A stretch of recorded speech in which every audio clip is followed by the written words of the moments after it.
Carla, Marcella, last Thursday, the tip here of the Oceanside Pier burst into flames, and I started seeing posts on the internet, different social media pages of the big smoke that was burning out here. I want to take a look at how they had to cut the pier.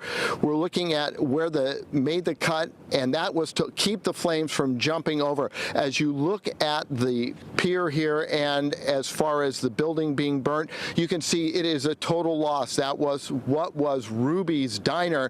We were out here with a press conference earlier today, and Deputy Chief Jess Speck tells us how bad the damage was.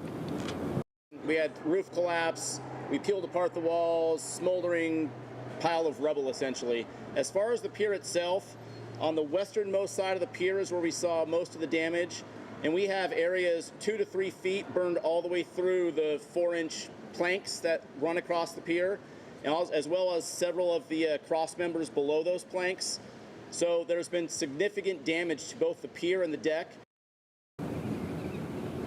Now, Ruby's restaurant and the Brine box, which is the smaller restaurant, are a total loss. First water was put on the fire within 9 minutes. A marine safety boat that's manned by Oceanside Fire and lifeguards were on the scene. They were here working the northwest corner where the fire started. It took almost 3 hours for them to stop the forward progress. 144 firefighters, 30 lifeguards, 32 police officers, fire as well as sheriff's helicopter was out here. SDG joined in on the fight, as well as a dredge boat working in the harbor. ATF sent an accelerant canine to look for any type of evidence of an accelerant, and the investigation showed no hits or scent of an accelerant. The pier looks to be opening in the near future, but we talked to Division Chief Blake Dorse, and he told us this.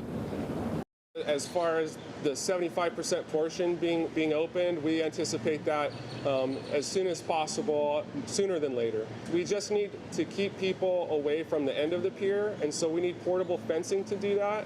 In addition to that, the city engineer has already determined that the structure is sound where we're going to allow the public to enter.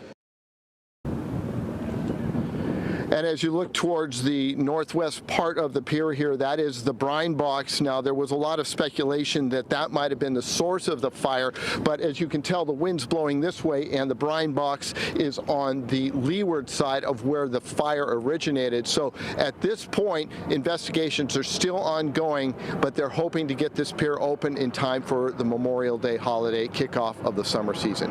Back to you in the studio. And that's not too far away. Sean, do we know anything more about plans to rebuild the restaurants at the end of the pier? Well, you know, what's really crazy about that is the company that was going to take over the lease here had things in the works with planning to do renovation. Nothing had started yet, so there was some speculation that there might have been something like that. But the city says they plan on rebuilding the end of this pier and having a restaurant out here in the future.